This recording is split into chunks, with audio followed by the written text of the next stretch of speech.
Photographer scene పక్క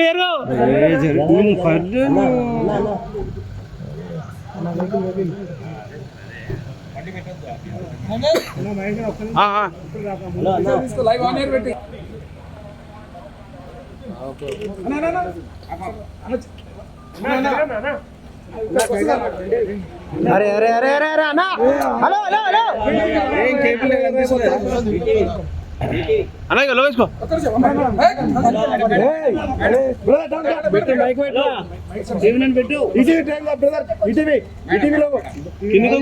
కింద కూర్చో వీరభద్ర ముందుకెళ్ళు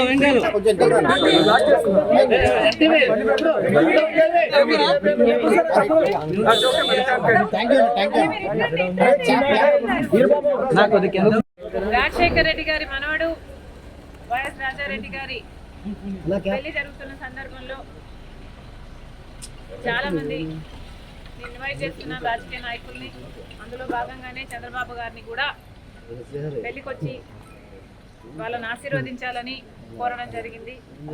చాలాసేపు రాజశేఖర రెడ్డి గారి గురించి, వాళ్ళ ఫ్రెండ్షిప్ గురించి, వాళ్ళ రాజకీయ ఇనిషియల్ ప్రస్థానంలో జరిగిన విషయాల గురించి అన్ని గుర్తు చేసుకున్నారు, మాకు గుర్తు చేశారు. చాలాసేపు మాట్లాడాం, చాలా సంతోషం అనిపించింది. వచ్చి ఆశీర్వదిస్తామని మాటించారు.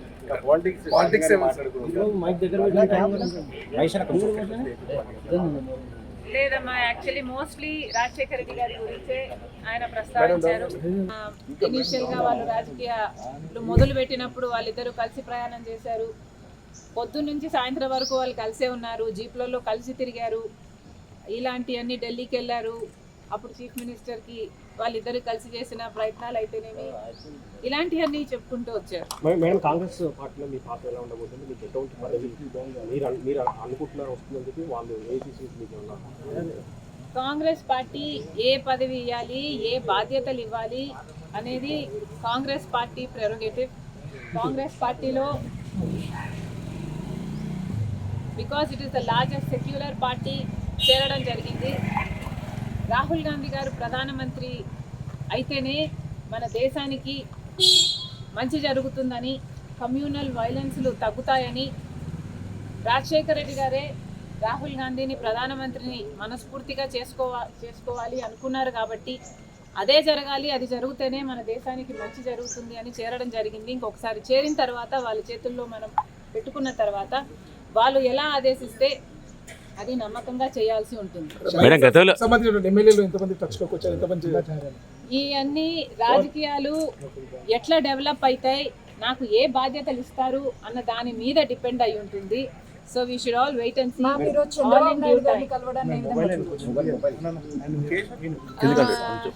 చంద్రబాబు గారిని చూడడాన్ని ఏ విధంగా కలవడం ఏ విధంగా చూడొచ్చు అంటే, మామూలుగానే ఒక ఫ్రెండ్లీ ఎన్వైరన్మెంట్లో అందరం చూస్తే బాగుంటుంది. నేను లోకేష్ గారు ఒక ట్వీట్ నాకు రిప్లై చేశారు. ఆ సందర్భాన్ని కూడా రాజకీయంగా చూడకండి. చంద్రబాబు గారికి ఒక క్రిస్మస్ కేక్ మాత్రమే పంపడం జరిగింది. ఒక కేకే కదండి, ఆ కేక్ అంటే మేడం ఇప్పుడు మేడం ఈ చర్చ అంటే ఏంటంటే, ఆ కేక్ కూడా మేము ఒక చంద్రబాబు గారికే పంపలేదు, ఇక్కడ కేటీఆర్ గారికి, కవిత గారికి, హరీష్ రావు గారికి, ఇట్లాంటి వాళ్ళకు కూడా పంపడం జరిగింది. యాక్చువల్లీ ద బ్యాక్గ్రౌండ్ ఈస్, రాజకీయాలు అన్నది జీవితాలు కాదు, రాజకీయం అన్నది మా ప్రొఫెషన్. మేము ప్రజల కోసం చేస్తున్న ఒక సర్వీస్. ఆ క్రమంలో మేమందరము ఒకరిని ఒకరు మాటలు అనుకుంటుంటాం. మేము రాజకీయ ప్రత్యర్థులం కాబట్టి అనుకోవాల్సి వస్తుంది, అనాల్సి వస్తుంది. అలాంటి పండగ వస్తేనో ఏదైనా పెళ్ళి వస్తేనో వాళ్ళకు ఒక కేక్ పంపిస్తే ఆన్ అ ఫ్రెండ్లీ నోట్, పర్సనల్గా బిటర్నెస్ ఉండకూడదు, అందరం ఫ్రెండ్లీగా ప్రజల కోసం పని చేయాలి అన్నది కాన్సెప్ట్. ఇప్పుడు కూడా చంద్రబాబు గారిని పెళ్లికి మాత్రమే పిలవడానికి వచ్చాము. ఇది పొలిటికల్ కానే కాదు. చంద్రబాబు గారు ఒక తెలుగుదేశం పార్టీకి నాయకుడు, నేను కాంగ్రెస్ పార్టీలో ఒక కార్యకర్తను. మాకు రాజకీయంగా ఏ లావాదేవీలు ఉండదు, ఉండకూడదు, ఉండబోవు కూడా. రాజశేఖర రెడ్డి గారు కూడా తన సొంత పిల్లల పెళ్లిళ్ళకు కూడా చంద్రబాబు గారిని ఇన్వైట్ చేయడం జరిగింది. చంద్రబాబు గారు కూడా రావటం జరిగింది, మమ్మల్ని ఆశీర్వదించడం జరిగింది. ఇదేమీ వింత కాదు, విచిత్రం కాదు.